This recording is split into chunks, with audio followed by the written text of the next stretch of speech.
እንግዶቻችን እስኪደርሱ ድረስ ከእናንተ ጋር ትንሽ እንቆይ ብለን ነው።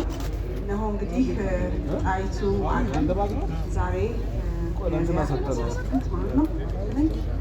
በይፋ ተከፍቷል። እንኳን ለዚህ ያደረሳችሁ፣ እንኳን አደረሰን። እንግዲህ የክብር እንግዶቻችንን እየጠበቅን ደግሞ የተገኛችሁ እናንተ የተከበራችሁ እንዳላችሁ ሆናችሁ በተለይ የዕለቱ የመገናኛ ብዙኃንና በጥበብ ዘርፍ የክብር እንግዳችን የሸገር 102.1 ራዲዮ መስራችና ባለቤት ወይዘሮ መዓዛ ብሩን እንኳን በመካከላችን ተገኙ። ደስተኛም ነን በዚህ ሁላችሁንም እንኳን ደህና መጣችሁ፣ እንኳን ተገናኘን ለምረቃው በዓል እንላለን። እንግዲህ የዛሬ 4 ዓመት መጋቢት 4 2013 ዓመተ ምህረት እዚሁ መድረክ ላይ በእርግጥ በዛኛው በኩል ነበር እኔና አዜብ ይሄ ቦታ ስለመረከባችን ደስታና እንደዚሁም ደግሞ የእድሳት ስራውን ለመጀመር ብስራት በሚል ብዙዎቻችሁ የተገኛችሁ በዛም ጊዜ መቀነታችሁን ፈታችሁ ኪሳችሁን ዳብሳችሁ በተለይ ደግሞ የቃል ኪዳን ሰነዶችን በመሙላት ያገናኘን ላሰብነው ነገር ያድርሰን በሰላም ተባብለን ተመራርቀን ተሸኛኝተን ነበር። ይኸው ያለው ነገር ምርቃቱ ጠብ ሳይል ከቃልም ሳንጎል 4 ዓመት ቆጥረን ተገናኝተናል። ለዚህ ቀን ደርሰናል። በዚህም ደስተኛ ነን። እንኳን አደረሰን እንላችኋለን። በነገራችን ላይ የዛሬ 4 ዓመት እዛ ጋር ስንገናኝ እና ይሄ ማዕከል ልንገነባ ነው እንተጋገዝ ብለን ስንል ረድኤት ተረፈና እኔ አብረን ነበርና እውነቷን ነው። ያኔ ረድኤት ተረፈ ሌጣ ነበረች እንደምታስታውሱት እና አሁን ግን ስትመጣ ዛሬ ስንገናኝ ከ4 ዓመት በኋላ አንዱን አዝላ አንዱን በሆዷ ይዛ ተገናኘን እና ግንባታው በሁሉም ዘርፍ ነው ለማለት ነው። ይህ በእንዲህ እንዳለ ነው ቀጥሎ ይህ በእንዲህ እንዳለ እንግዲህ በጣም የብዙ ሰዎች ርብርብ አርፎበታል ይሄ ቦታ። በሀገር ውስጥም በውጭም ደግሞ ያሉ ኢትዮጵያውያን ጣይቱ ባህል ማዕከልን በአሜሪካ እንዳለ ይታወቃል። በአዲስ አበባ ደግሞ እንዲመሰረት እንዲህ ሆኖ ደግሞ እንዲታይ በጣም ብዙዎቻችሁ ተሳትፋችኋል። ለዚህም ተመስጋኞች ናችሁ። ያው የደስታ ቀን ስለሆነ እንኳን ደስ አለን እንኳን ደስ አለን እየተባባልን ነው እንግዲህ የምንቆየው። ይህንን ማዕከል ለመገንባት ያው በርካቶች ተረባርበዋል።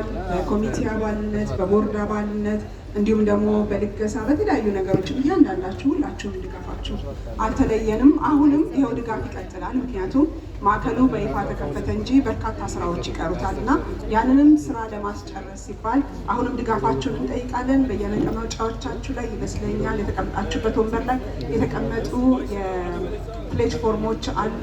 እነሱን ፎርሞች በመሙላት አሁንም ድጋፋችሁን እንድትሰጡ በአክብሮት እንጠይቃለን። በዚህ አጋጣሚ ምናልባት ቦርሳ ጠፋኝ የሚል ሰው ካለ ቢሮ ተቀምጦለታል ይባላል። ከቦርሳ ውስጥ እንግዲህ የምትፈልጉትን ውሰዱ ብሎ ጥሎ ሄደ ይመስለኛል። የፈለግነውን ወስደን አስቀምጠናል። ቦርሳውን ከዛ ውሰዱ እንላለን። የመጣ ነው መንገድ አሁን ከሚቀረን መቼም የመጣ ነው ብዙ ነው አይደለ? እስካሁን 4 ዓመት ስለሆነ አንድ ነገር አዘጋጅተናል። ከዚህም በኋላ ያው በእዳ መቼም እንደምታውቁት ነው የእዳ ነገር የኛ ነገር ከእዳ ቶሎ እንደማይላቀቅ ይታወቃል አይደለም? ሁሉም ይስማማል በዚህ። ስለዚህ የቀረ እዳ አለበት ይሄ ቤት። እንደዚሁም ደግሞ የወደፊት ደግሞ ስራ ማስኬጃዎች እንደዚሁ ለሚፈልገው ዓላማ ለሚያደርገውም ተጨማሪ ነገሮችን ስለሚያስፈልጉ ዛሬም እንግዲህ በመቀነትም የተቋጠረ በኪስም ትንሽ ሸጎጥ የተደረገ ባካችሁ ማለታችን አይቀርም። ለዚህም ያዘጋጀነው ደግሞ የተወሰነች የጨረታ ፕሮግራም ትኖረናለች። በሱን ጀምር እንዴ በሱን ጀምር አይደለም ይሻላል። እንግዶቻችን እስኪመጡ በሱን ጀምር። ሄኖክ ምናልባት የጨረታውን ወደዚህ ይዞልን ቢመጣ ቅድም ይዞት አይቼ ነበር ወደዚህ አካባቢ ሄኖክ ጻጋ እስኪመጣ ስለ ጨረታው አነስተኛ ነገር ይመስላል፣ ግን ትልቅ ነገር አለ በውስጡ። ጽሁፍ ነው። ጽሁፉ የተጻፈው ደግሞ በብራና ላይ ነው። ይህ ራሱ የነገሩን ክብደት ያሳያል ይመስለኛል። እንዳልስት እያየ ነው እና ብሩኮ ብዬ ነበር። እየመጣ ነው። ይህንን ጨረታ እዛ ውስጥ ለጨረታ ሊቀርብ ነው የሚለው ስናይ ረዱዬ አማረኝ አለች። አይ ሊያምርሽም ይሸጣል ችግር የለም አልኳት። ልጆችሽን አሳድጊ። እሺ እኔ ልውሰደው ስትል አይ ልጆችሽን አሳድጊ ብያት ነው ለእናንተ ያቀረብነው እና ረዱ ብዙ እንዳታየው ወደ ፊቱን ወደ ታዳሚዎቻችን ወይ አምሮትሽ ይውጣልሽ ቢለኝ ካለ ችግር የለም እኔ እቀበላለሁ። ይህ የእቴጌ ጣይቱ ብጡል ንግግር ነው፣ ብዙዎቻችን እናውቀዋለን። በጆሯችን የሽሩሮ ያህል የተደገመ ያህል ይመስለኛል።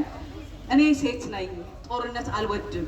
ሆኖም ግን ኢትዮጵያውያን የጣሊያን ጥገኛ የሚያደርግ ውል ከመቀበል ጦርነትን እመርጣለሁ ያሉበት የእቴጌ ጣይቱ ንግግር ነው በብራና ላይ የተጻፈ ለጨረታ የሚቀርበው። እንግዲህ እኔ ከዓይኔ ሰወር ላድርግና ወደ እናንተ ወደሚመለከታችሁ የዕለቱም ማስታወሻ ይሆናል። ይህንን እንግዲህ ጨረታ እያጫረትን እንቆያለን። ስለዚህ ይህንን ወስጄ የግሌ አደርጋለሁ ብሎ የሚል ማን ነው? እኔ ጋር እንግዲህ የጨረታ ልምዱ በፍጹም የለንም። ታግዙናላችሁ በሚል ስጋ ይቆም ነው። አጋጣሚ እንግዲህ ለጨረታው የታሰበ ሰው ነበር፣ ግን ከሰዓት መዘግየት ጋራ ሄደዋል። ስለዚህ እኛና እናንተ እንግዲህ አብረን እንጫረታለን፣ እናጫርታለን። ጥሩ ነገሩ ምን አይደርስልሽ መቼም ሁለቶኝ ቆሜ ቶሎ ወርድ ቶሎ የሚያደርግ ነገር ይመስለኛል። ሁለት ነፍስ ነው ማለት ሁለት ቶሎ ብለን ያው ልምዱ ማለት ከዛ ደግሞ እንዳልቆ ከማን ጀምረው ማን ይጀምረዋል? ማን ይባርከዋል?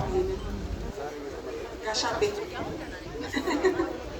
እና ቤት ይህንን ነገር ምን ትላለህ? 10,000 ብር ብሏል አርቲስት አበበ ባልቻ። በጣም እናመሰግናለን። በ10,000 ብር ጀምረናል ማለት ነው። አመሰግናለን። እግዚአብሔር ያክብርልኝ አቤ። እሺ በ10,000 ብር ተጀምሯል። እዛ ጋር 15,000 ብር ብላለች እዛ ጋር እህታችን። እንዳንዘረጋው ግን በጣም ብዙ ይመስለኛል አያያዙ እና በሰኮንዶች እንደዚህ አንድ ሁለት ከሆነ ከስር እየተመዘገበ ከተል እያላችሁ ሄኖክ እየመዘገብክ እባክህ። እሺ በአርቲስት አበበ ባልቻ 10,000 ብር። ከዛ ደግሞ ስም ስላልያዝን ይቅርታ። እሺ አልደረሰንም። ውሃ ሙዚቃ ትንሽ ስላለ 15,000 ብር ደግሞ ሁለተኛ ተብሏል። አዎ ካጠገቧ ከ15,000 ብሩ አጠገብ ያለችዋም እየተነሳሳች ነው ያስታውቃል። እየተገፋፋች ነው። አንቺ በይው ይባባላል። አንቺ በይው ራስሽ ይሩትዬ። አዎ ይኸው እየተገፋፋሉ። 20,000 ደርሷል። ሂሩት አላምረው 20,000 ብር አድርሰዋለች። እናመሰግናለን። ወደዛም አለ አዚቴሻ ሻገር አርገሽ ወደ ኋላ ማዚ ያው እንግዳ ናት ብዬ አይ ከነሱ ኋላ 1 2 3 ወንበር አንድ ናቸው። አንድ ሁለት ላይ አቢቲ ደህና ነሽ? አየሁሽ በጣም ቆየሁ። ደህና ነሽልኝ? እንኳን ደህና መጣሽ። እጅሽ ከምን ያኔ ሰተሽን ነበር ታስታውሻለሽ? ሌጣ ሆነ። አሁን ሁለት ነፍስ ሆነ። ስንት 10 ጨመረች እሷ። ኧረ እየደመርን ስንት ደረስን? አይ እኛ ቁጥር እንጥራ ደማሪ ባካችሁ በኋላ ደመሩልን። 10 15 20 ከዛ እዚህ ጋር 30 ሺህ 30 የዚህን ጨረታ አንዴ ላስተዋውቀው። የዚህን ጨረታ 40 ደርሷል። 40 ደርሷል። አንድ የተነገረን የጨረታ ሲስተም አለ። እሱን እናስተዋውቃችሁ እንግዲህ አንዴ ከገባችሁበት በኋላ ማለት ነው። 10,000 ብሩ ያቤ ሌላ ሰው 15,000 ብር ስላለ አይቀርልህም። 10,000 ይዋጣል። እዛ ጋር 15,000 ብር ያልሽው ሌላ ሰው 20,000 ስላለ አይቀርልሽም። 15,000 ብር 20,000 ያልሽ 30,000 ብር የተደመረ ሰውን አስፈራራችሁ። እሺ በኋላ እንከራከራለን። ለማንኛውም ቀጥለው ሳንከራከርም አጥተን ማለት ነው። ይሄ እኮ በቃ አንድ ነገር አይደል እንደ የምናደርገው። ስለዚህ ልብ ያሰበው በወስዱ ብሎ አይደል እንደ መጀመሪያ ሰምናሽ ስንታሽ እየፍቅርተ እትዬ ፍቅርተ አሁን እዚህ ጋር ድምፅ ማሰማት የሚቻለው ሺዎችን እየጠሩ ነው እንጂ አስተያየት